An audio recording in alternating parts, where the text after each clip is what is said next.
Brixton about 21 years ago, and we basically focus on black business development. But today I'm going to talk about what is it that BME businesses need in order to sustain themselves, develop and grow.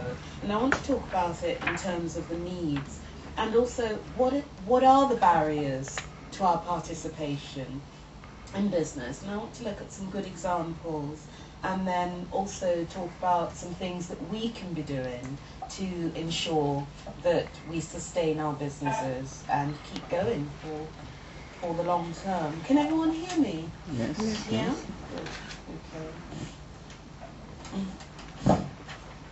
What are some of the barriers to our participation? Well, I think most of us in this room know what the barriers are to black businesses and their participation in business. It's about finance, and everyone will say finance. There are people here who I'm sure looking for finance to start up businesses. But finance is an issue, whether it's to start up, to expand, or to get an overdraft to service a contract. The other problem, and Chris mentioned this, it's availability of suitable premises, good staff, access to networks, that's also an issue, marketing opportunities, and having an enabling environment within which a business can operate successfully. Now, many of these problems that I've mentioned are not specific to black businesses, they're generic to all businesses, and people will say, well, you know, what's so special about black businesses? All businesses face these problems. I think the problem for black businesses is that some of these issues are exacerbated by discrimination and the cultural aspects to some of the things that go on. But what I would say is that some of the issues that I've mentioned, although they're problems still, over the years, I've seen that that has changed, in fact. Hey, users are. But your special tags will help to reveal exactly how many there are and where they go, for the long-term survival of the species. Small and medium-sized businesses, and that includes black businesses as well, although we will still hear BME businesses saying that there are problems in getting finance from banks. And I think also there was a report, the BBA produced a report some time ago that did say that there were some issues in the perception they felt that black businesses had as to why they were not getting loans from certain banks.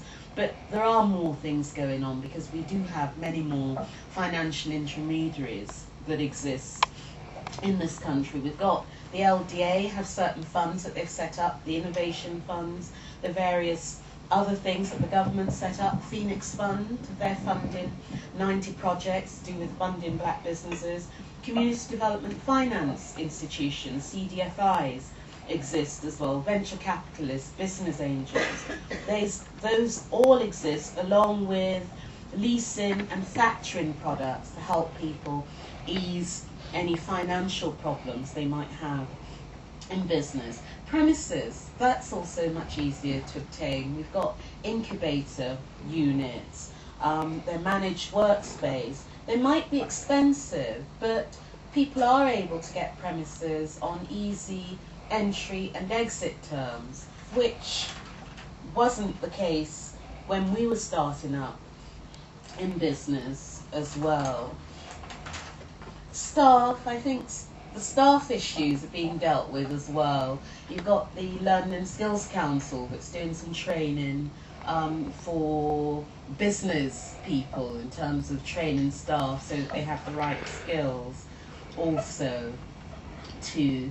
I think the biggest problem, biggest issue that we still have as black businesses that we have a problem with is in terms of procurement. How do we get access to contracts? And we're talking contracts that are let out by public sector, by statutory organisations. How do we get access to those? And I think that that's the area that we need to get some action on. And I'll just tell you about a couple of things that I know that there's still much more work to be done in this area, in fact. And I was involved with the Ethnic Minority Business Forum, which is a small, well, it's a central government committee set up to advise government on issues to do with minority businesses. And the procurement committee, which I chaired, actually put a proposal forward about the government running a pilot to help small businesses, well, it was to help black businesses actually gain access to central government contract. The government did announce a pilot, but they announced an SME pilot, which ran for about 12 months, which the OGC were in charge of. And that pilot was about doing several things. One was about trying to get a baseline, seeing the pilots actually were set up to run in the West Midlands and in Haringey. But one aspect of the pilot was to get a baseline, see how many businesses there were who were contracting with local authorities and central government already. The West Midlands pilot had about 23% of the businesses involved in the pilots were BME businesses. It was also about encouraging government officers who were buying, procuring, to look at small businesses as potential suppliers. So they ought to do things like unbundling contracts, trying to make it a lot easier for those businesses to access contracts under 100,000, which would take them under the EC guidelines where they have to go to international tender. The other thing that they were trying to do was also to publicise more opportunities for tendering to SME businesses. Now, this project probably finished just about in the summer actually, and because it was a pilot, it was expected that it would be rolled out, but it hasn't been rolled out because I think basically there isn't the political will to see something like that succeed. The LDA are also running a procurement project. Procurement is, if you like, flavour of the month, but it is something that we need to organise around and get some movement on, because it's the only way that actually, as black businesses, we're going to be able to get an opportunity to grow stronger and bigger if we can get access to the statutory sector and the spending that they're doing. There are other things that we can do as business people. So I said, we need to encourage the statutory sector to actually unbundle contracts, to procure from the BME sector. But other things that black business people can do is about forming networks, like this one. We want to form networks so that we can probably bid together, put in tenders together, increase our competitiveness and ensure that we'll probably be more successful. So the things like, the ones that I can think of immediately are people building companies. They can come together and bid for huge contracts. You've got someone who's a carpenter and an electrician, someone who does other things, and you need a quantity surveyor or an architect, someone to put the whole thing together. Media companies, those are companies that can also do the same things. We also need to form business associations to make sure that we're able to lobby at a national level, local level, regional level as well. And I think that that's one of the things that we're not very good at. Lobbying, which is about writing letters, getting our MPs, our local councillors, ministers, responding to consultation so that they know that we are concerned about issues to do with business that they're talking about. Most MPs think if they don't get letters in their mailbag about an issue, that issue doesn't exist, and they often say it.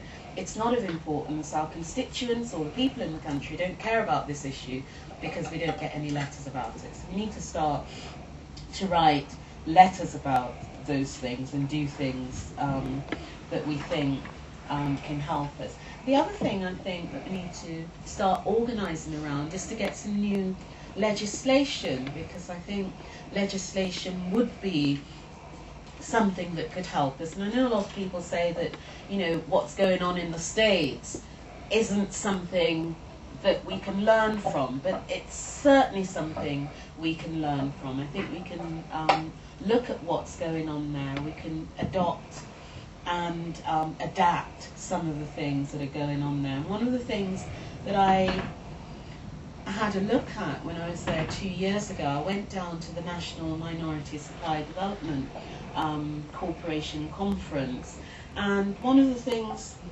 that I also did was that I visited some networks around Los Angeles, and one of them that I came across was a network where they actually put together people who were involved in the toy industry, all aspects of the toy industry, and they got a bank. Most of these people were Chinese, they got a Chinese bank to fund an expansion of that business. That's one thing they did. They also got people involved in catering together in a network, again all aspects of it, to try and increase their competitiveness and help them to grow. And we need to start to think about doing things like that here now.